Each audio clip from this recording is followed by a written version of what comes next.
Hello, and welcome to today's show, Legacy Living, Make Your Life Count. I'm your host, Dr. Gloria Burgess, international leadership expert and trusted advisor. Welcome to Legacy Living, Make Your Life Count. I'm so delighted that you joined me today. I have a very special guest on our episode for today. Her name is Desi Payne. Desi is a humorous, motivational speaker, trainer, and the stress-less coach. I love that. She loves to inspire leaders and their employees to adjust their attitudes so they will work in a positive environment.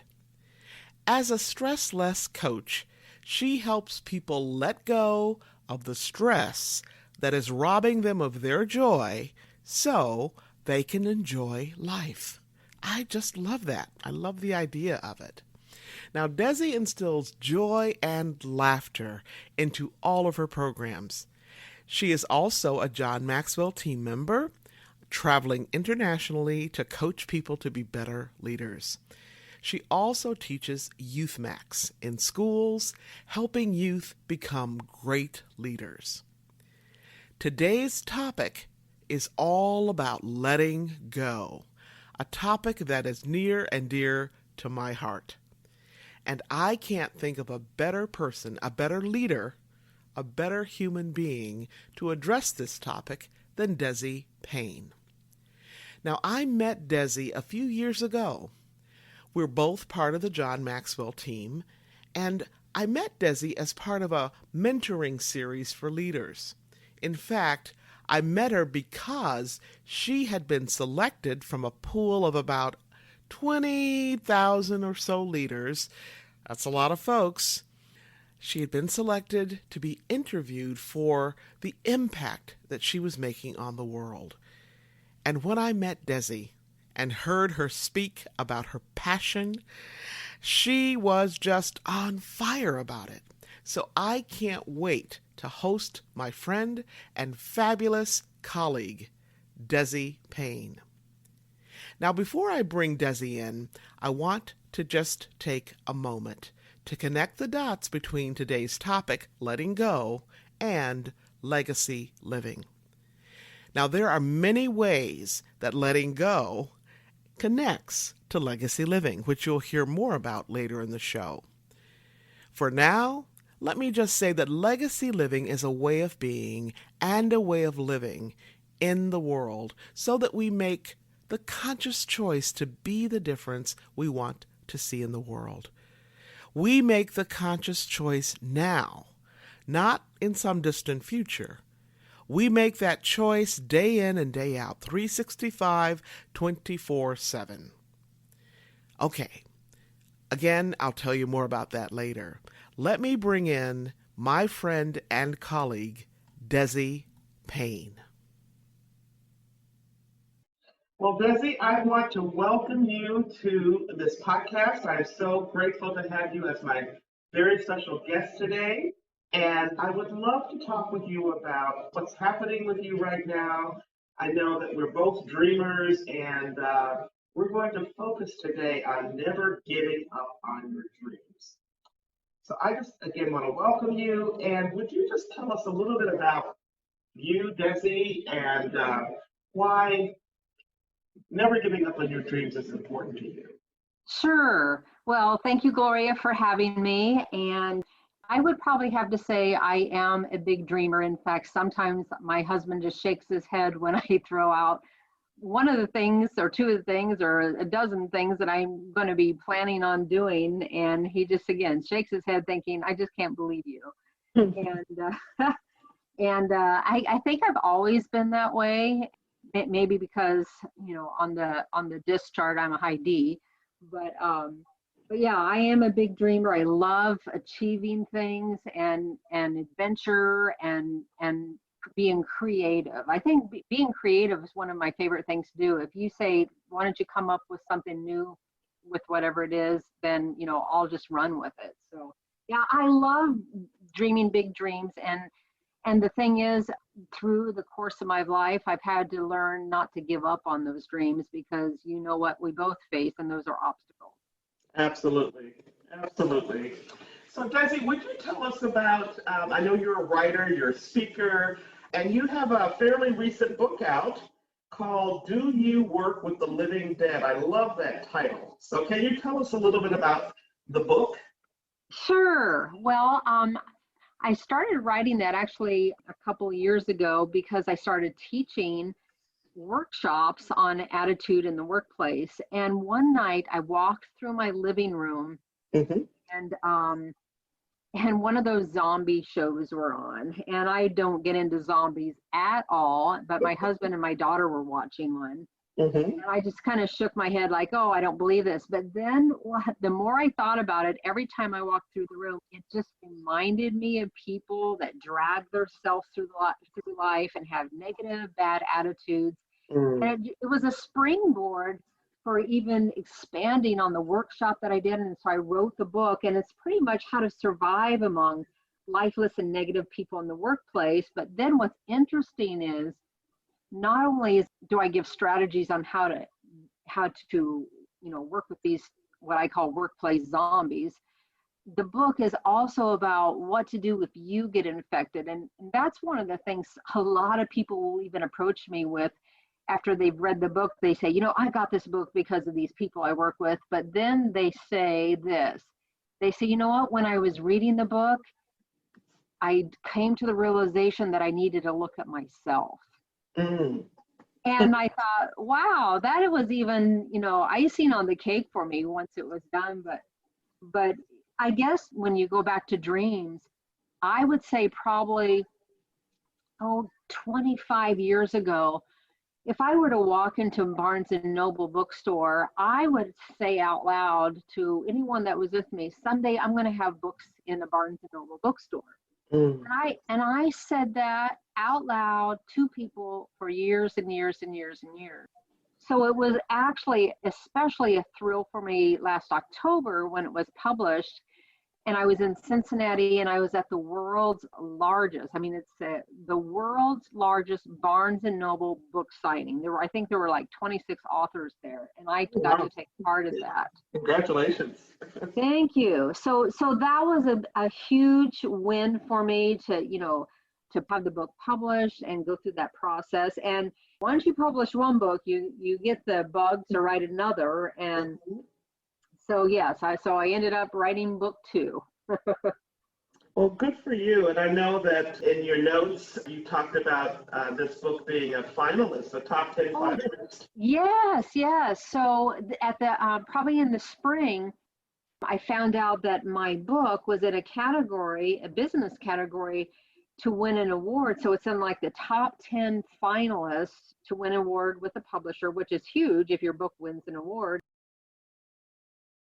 So tell us more about this, because we all run into people who have negative attitudes. Sometimes, like you said, that's us. So why did you write this particular book? I am from a family of very negative people. Mm. And holidays, when everybody's going to be coming over, it's almost like you put your guard up because conversations are going to turn maybe negative or critical. Mm. And so that was probably the main reason, secretly writing this book to give to all my different family members. But Uh-huh. but it expanded so that it would be able to help people in the workplace. And it's been awesome because after I've even taught the workshop or people have read the book, it's been so nice for people again to say, when I was reading this book, I saw this person and this person and this person. And so people were really able to relate with it. And the strategies I give, a lot of them are pretty practical. For example, a couple of them are, don't descend to another person's level or go to their grave, is what I call it, is because a negative person doesn't want to be the only one negative or griping or complaining. they want to drag other people into it. And Mhm. just like there's secondhand smoke, I believe there's secondhand negativity. And if you're around it, Mhm. you can be sucked into that. And Mhm. so it's really important to do different things if you work those kinds of people, or if you see those people in the grocery store, to distance yourself. But then if you can't distance yourself from those people, especially if you work with them, I give some different strategies, but the one I say is probably the most important is to infect them with your own positive attitude. Let you be the one that infects them versus them infecting you. Oh, I love that. I love that. And you talk about getting CPR. So what do you mean by that? Yes. If you were to take your pulse right now, I would hope you'd have your pulse, but you know what? I think it's important that we take our attitude pulse. And if we find that we're among the ungrateful dead, or we're Mm. acting like any of these negative people, then we need CPR. And that CPR is, number one, C stands for choice. It's always your choice on how you're going to act. And it's interesting, when I wrote this book, I got this nickname, the Attitude Adjuster. And I was in the grocery store one time, and it was one of those days when the line for only one aisle, one checkout was open. And I was in a hurry, and the line was so long, and there was a part of me that just wanted to glare, or act like, what is the problem here? And because I knew I had this nickname, the Attitude Adjuster, I thought, you never know who's watching you. And Mm. so I thought, you know what, I am going to be cool, calm, and collected. In fact, when I get up to the checkout gal, I'm just going to talk to her and ask her how her day's going. And, she went on to tell me that they had several people that called off sick. She had no control over that.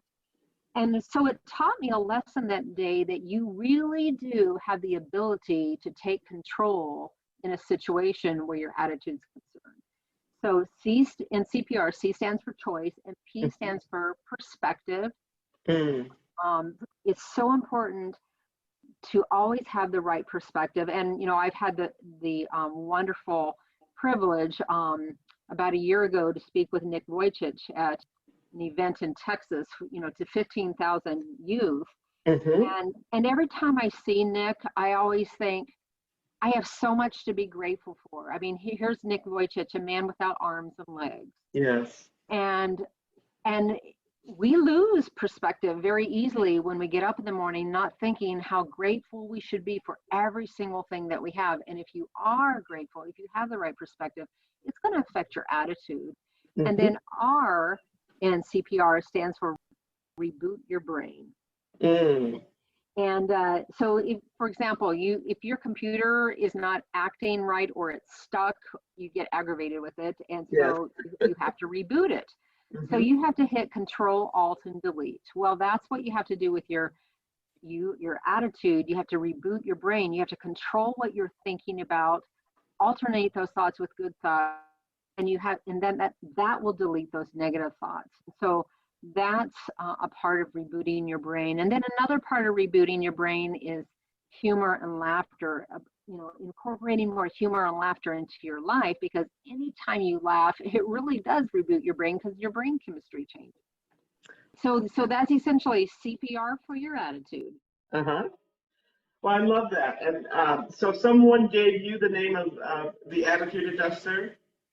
Yeah, I was called the Attitude Adjuster, so I kind of just ran with that for a while, and so it's on my website. I'm the Attitude Adjuster, Mm-hmm.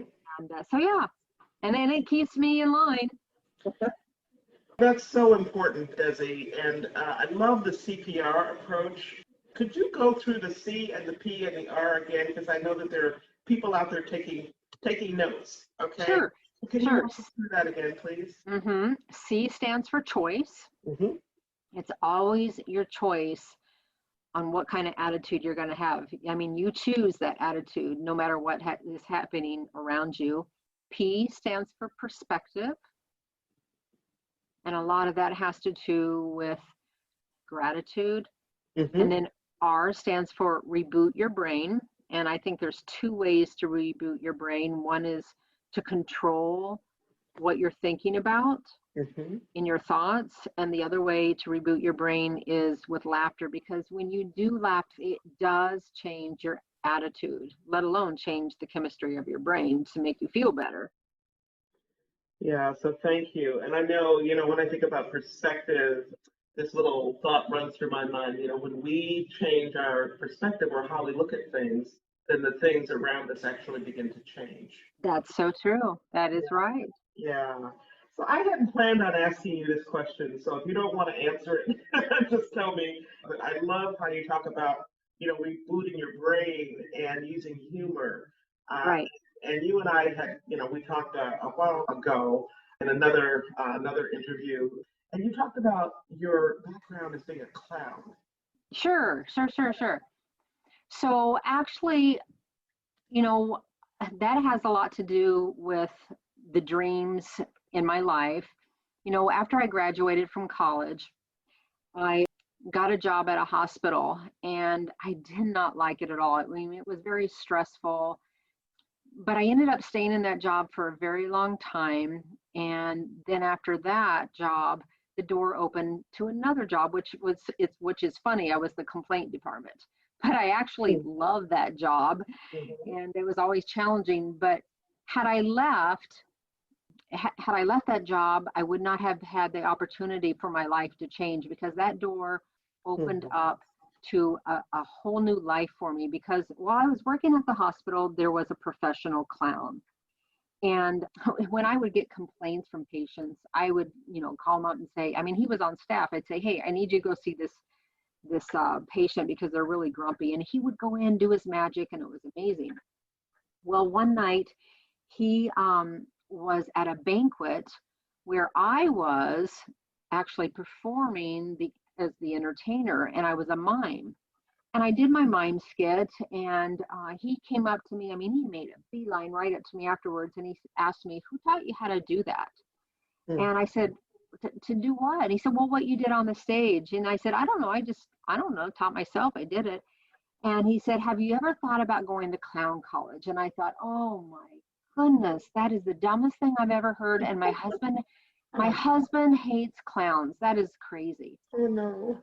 Well, he kind of kept at me, and finally one day he throws a brochure on my desk and he says, "The University of Wisconsin is going to have a clown college experience up in Des Moines, Iowa. I'm about an hour and a half from there." And he said, "Why don't you go?" And I thought, "Oh, I'll just go. I'm sure I can learn how to do a balloon animal for my Sunday school class." Hmm. Well, little did I know, going to that clown college experience, which was for clown college, it changed my life. To make a long story short, I went to clown school, and I was able to be trained by professional entertainers from around the world who understood the art of clowning, not just throwing on makeup and going out and being goofy, but actually the art of a clown. So I became a professional clown, and he actually wanted to mentor me to take his place at the hospital, which I ended up doing for 22 years. Actually retired from the hospital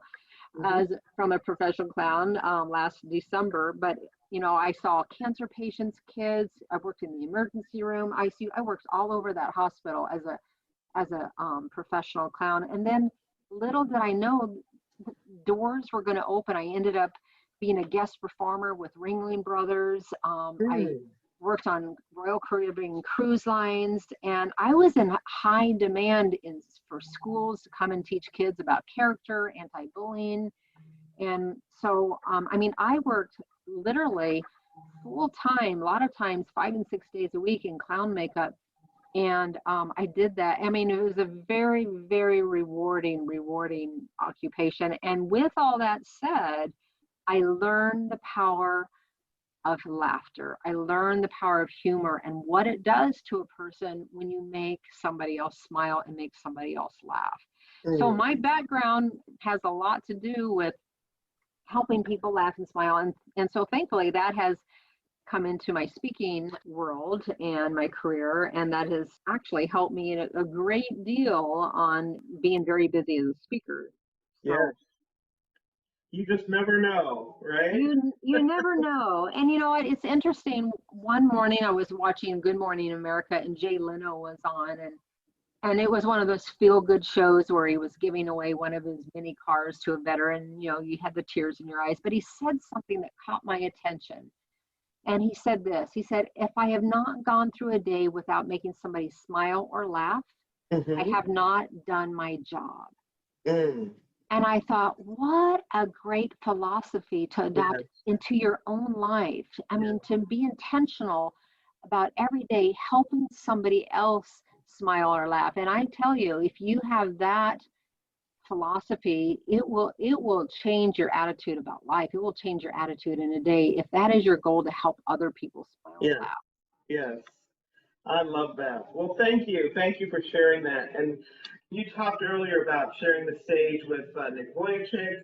And could you say a little bit more about that? And, I know that your big theme again is to never give up on your dreams. So if you could tell us about Nick and maybe give us a few more examples of that as well. Sure. Well, so I told you that my husband, he couldn't stand clowns, and here I'm going to become a professional clown. Well, he did eventually like one, and that was me.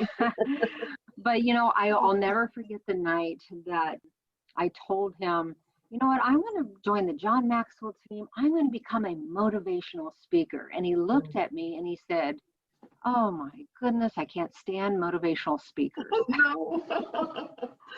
And I just was thrown for a loop, and I thought, oh my goodness. But in one respect, I thought, you didn't like clowns, but you did end up liking me. I'm going Mm. to have to prove myself to you. And then when I started weaning out of that profession and in town, was talking to different business people about becoming a motivational speaker, it was interesting that I actually had business people that said, "You will never make it in this town as a motivational speaker." And Mm. I was like, "Oh my," I mean, really, it was kind of heartbreaking. And they said, "Because you're known as this professional clown in town." And so that was kind of in the back of my head for a long time. Thankfully now I'm also well known as a speaker and been hired many, many times in this town. Mm-hmm. But it was in the back of my mind. Well, when I became a John Maxwell team member, as you know, when you go to Orlando and you go through the 3-day certification, Yes. um, that first day, you see like 10 different John Maxwell team members go up on the stage and they get to do their 3-minute speech. And it's Yeah. like, it's like it's a wow thing. Yeah. It's And amazing. I remember thinking, oh, well, when I come back in 6 months, when they do this again, I want to get up there. I want to get on the stage. Mm-hmm. So that was my dream. Well, I didn't realize that it was going to be a grueling process to go through the interview process with, we both know Roddy Galbraith, Mm-hmm. and you have to submit your videos, and he wants the highest quality in speeches. If you want to share the stage of John Maxwell, it's got to be good. And I remember speech after speech after speech that I submitted, and he would just say, "You know what, you need to go back and do this again." And I was like, ah. But finally, I remember the day when he said, "I think this is going to be great." And so I made it through the stage one of, or round one is probably what I should say. And then, so if you make it through round one, when you get to Orlando, you audition in front of other people. And Mm-hmm. I remember walking into that room, and my plane was late. So I actually got in on the last 10 minutes of being able to get into that room. And I rushed in the room and I sat down, and he walked over to me, I mean, within seconds, and he handed me that microphone. And I was like, uh-oh, it's my turn. And I went up there and I froze, Mm. literally froze. And he was kind enough to, ask me if I wanted to start over. Or no, I asked him if I could start over, and he said yes. And I froze again. I mean, I just stared at everybody like a deer in headlights. And, everybody was so gracious. "Hey, we love you. You can do Yeah. this." And, I look back, and the third time around, I don't know what I said, but I remember going back to my seat, wanting to hide underneath the table at the step. Of course, didn't pass, didn't make it to this big old stage time. But I thought, 6 months later, when I come back, I'll do it again.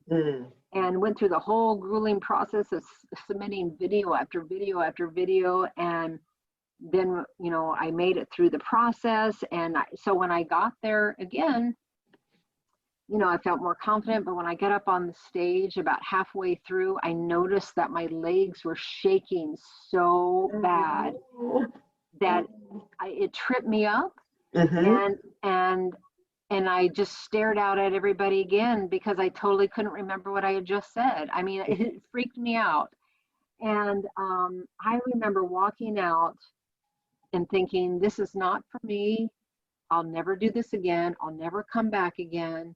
And I went up, called my family, and I was just devastated. And as an entertainer, I've been in front of thousands of people, been on stages, and for me to not be able to say a 3-minute speech was so tough.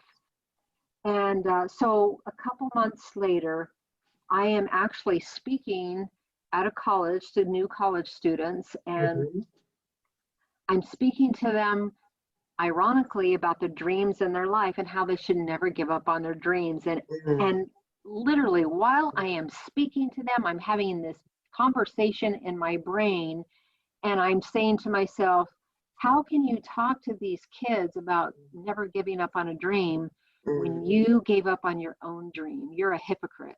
And I mean, I'm talking to these kids and thinking all these things. And while I'm talking to them, I ended up talking to myself and saying, you're not going to give up on your dream. You're going to get back up on that stage. Oh, good for you. And I remember when I went through the process again, submitting video after video, and finally, you know, one was accepted. I remember putting my head on my desk and literally making the decision, are you going to go for it or not? And I decided I was so determined. I was like Rocky. Nothing was going to stop me. Yes. And when I got on the plane to fly to Orlando, it was an 1.5-hour flight, and I shut my eyes and I said that 3-minute speech every 3 minutes until I got to Orlando. And then when I got to the hotel and I got settled, I went into the halls of the Marriott down in the conference center, and I looked for people and I asked them, can I do my speech for you? And you know what? I didn't want to. In fact, I had stayed with my sister and I did it for her. And she says to me, well, when you do it, you might have a little bit more enthusiasm. I thought, this is not a good start. And so I found some people and I did it, and I messed up just a little bit, but I thought I did it. And so I ended up probably went around to about 10 different people and I said, can I do my speech for you? I mean, I was so determined. And then on the day, you know what it's like on that day, you don't know if your name's going to be called or not. And they called 10 people up. So I sat there and I wrote out my speech all day long. And you know what? When Ronnie got up there and announced the 10th person, guess what? My name wasn't called. And my heart sunk. But you know what? A couple minutes later, he said, you know what? I have somebody else that I want to come up on the stage. And he announced my name. Oh, wow. And I was in the very back, and I just was like, I just was like, wow. And all the way up to the stage, I was saying my speech. I love that. So you know, it's, thank goodness it's recorded, because I mean, anybody can go to my YouTube channel and they can watch me do the speech that I did, because my speech was about messing up the first 2 times. And so, you know, that was a huge dream for me, and and because I didn't give up, you have no idea the amount of confidence that was built on the inside of me for doing that, and speaking in front of 3,000 people. Yes. So yeah, it was huge to be able to do that, and so it prepared me for 6 months later when I was going to be speaking before Nick Vujicic in an arena to 15,000 kids. Mm-hmm. And so I truly believe what you're doing today is always preparing you for what you're going to do tomorrow. And Absolutely. so don't give up on your dreams, no matter how small or how big they are.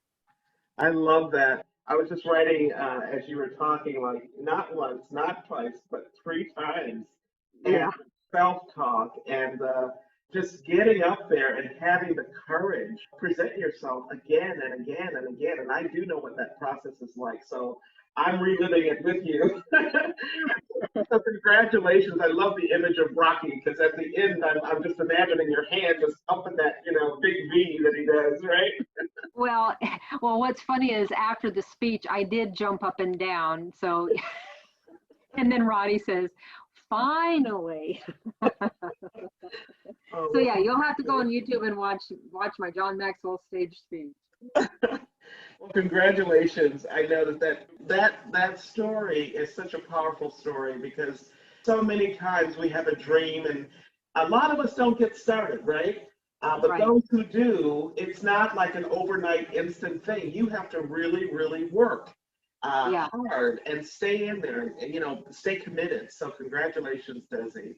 Well, thank you. And from the first time that I went until I finally did it, I think it was a total of 4 years. Oh my, wow. Yeah. Mhm. Yeah. But as you said, that was equipping you, unbeknownst to you at the time, but that was Right. equipping you for an even bigger audience and bigger platform. And, how cool is it to talk to 15,000 kids with Nick Vujicic, right? Right. Yeah. Right. Yeah. That's just astounding. Thank you. Thank you. Thank you. So tell me, I know that you have done so many very cool things in your career as an entertainer, as a speaker, as a clown. And how has this pandemic shaped or influenced or impacted your career?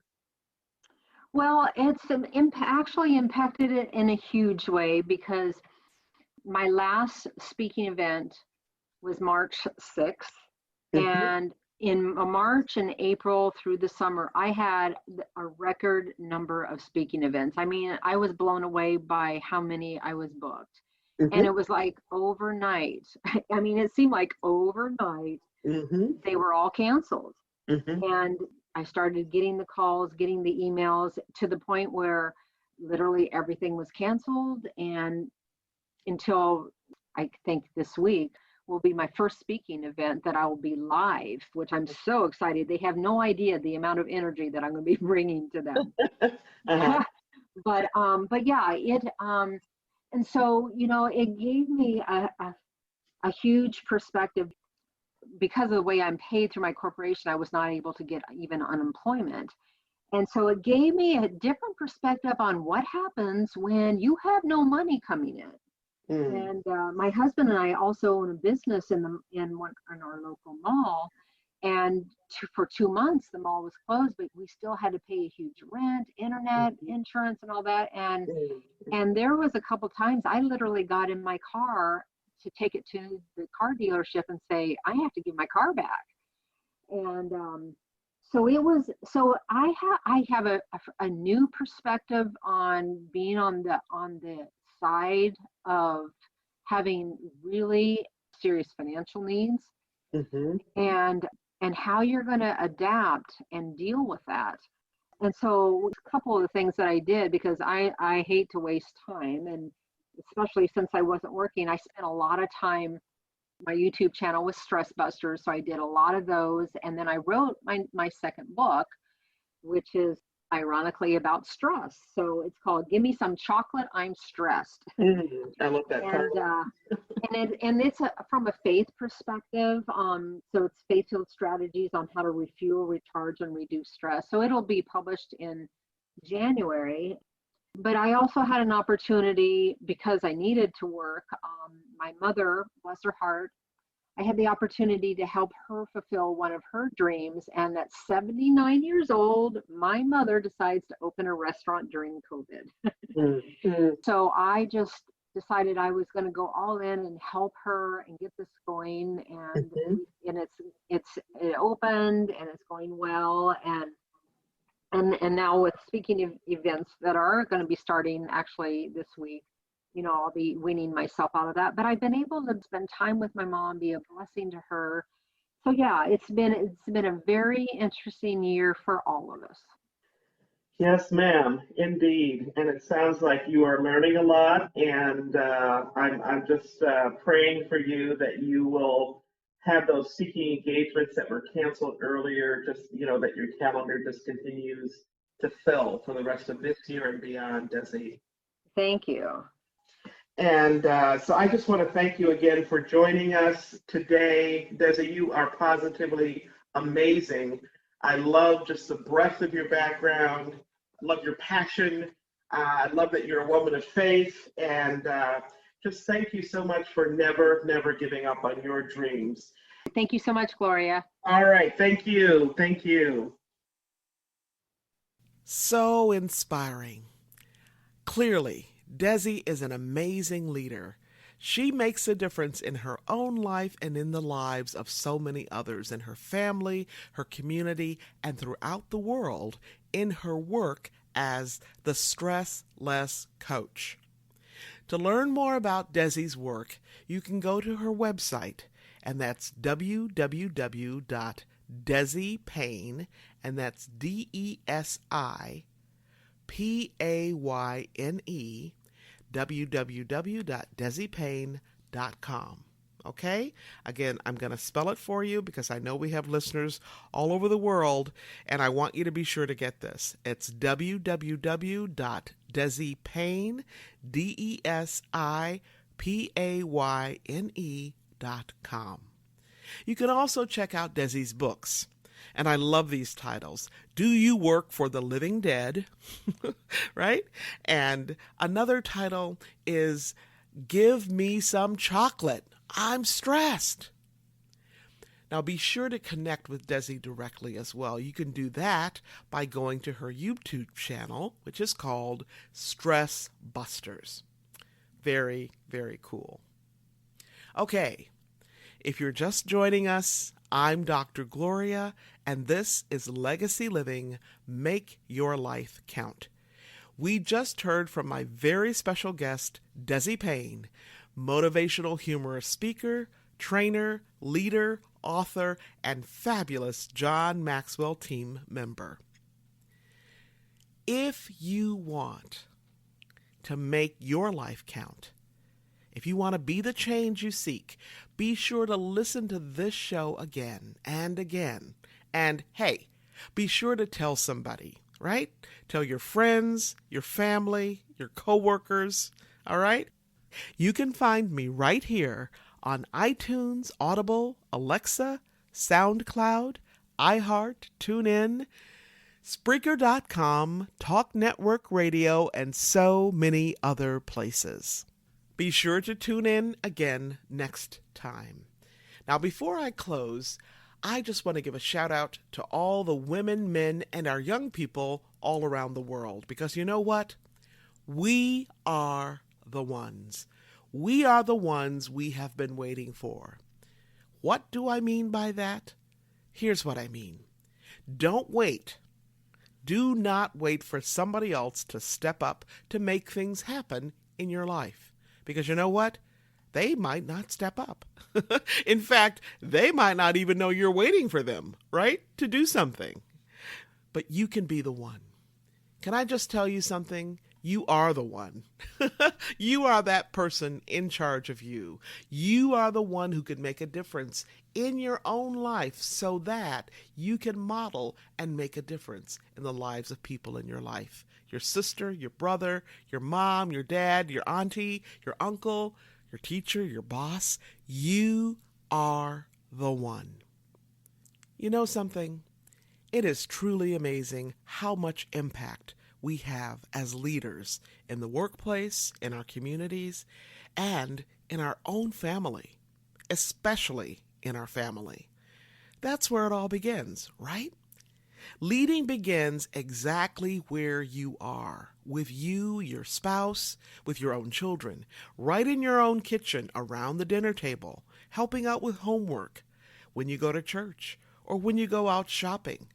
So moms and dads, even when you think that your son or your daughter isn't paying any attention at all, let me tell you something. They are. They are listening. They're soaking it in. And more than anything else, they are watching you. Because you know what? More than anything else we can do, we can demonstrate our leadership, right?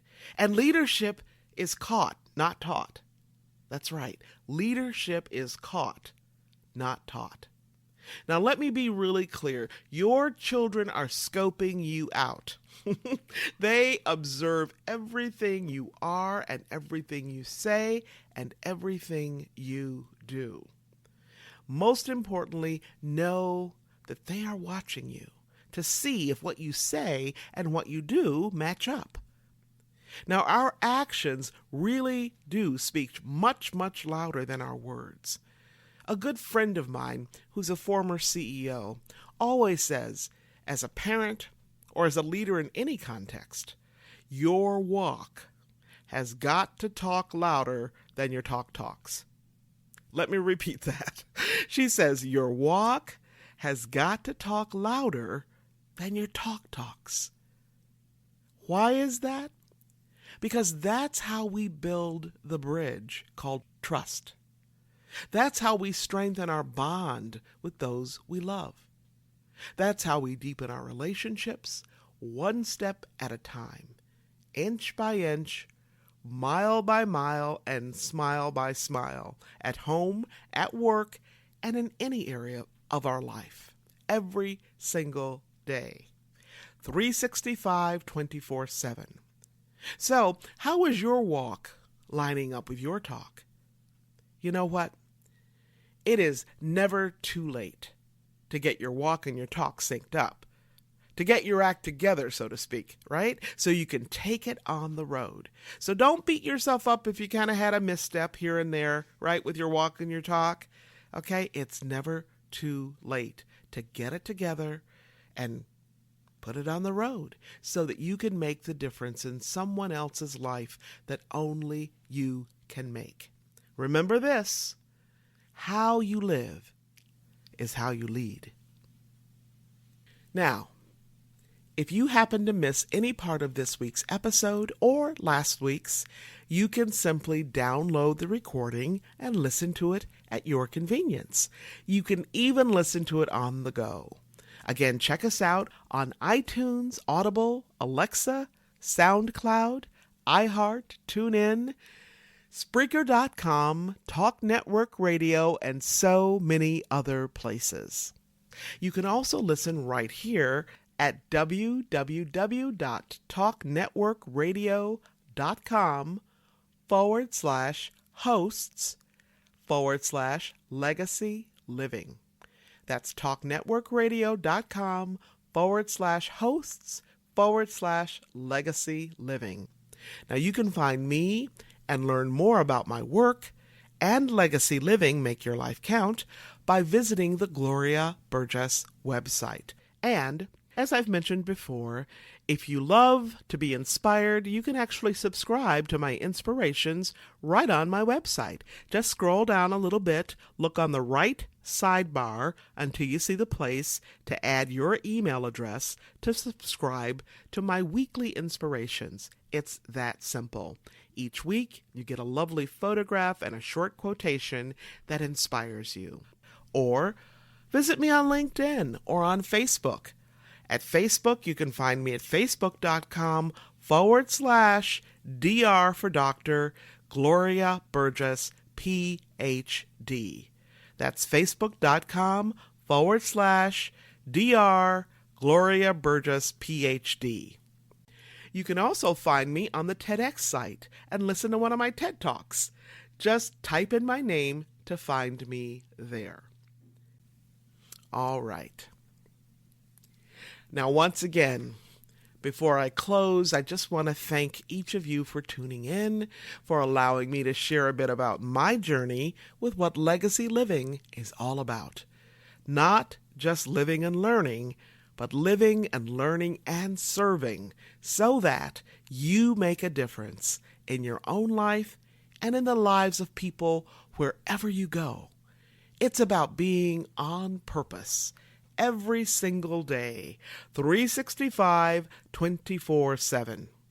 Legacy living is a powerful way to make your life count.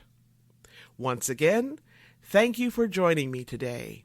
I'm your host, Dr. Gloria Burgess, and this is Legacy Living, Make Your Life Count. Join me again next time right here for another episode of Legacy Living, Make Your Life Count. Don't just count the days in your life. Make the days in your life count. That's what legacy living is all about. Have a fantastic day, and remember, make the days in your life count. God bless you.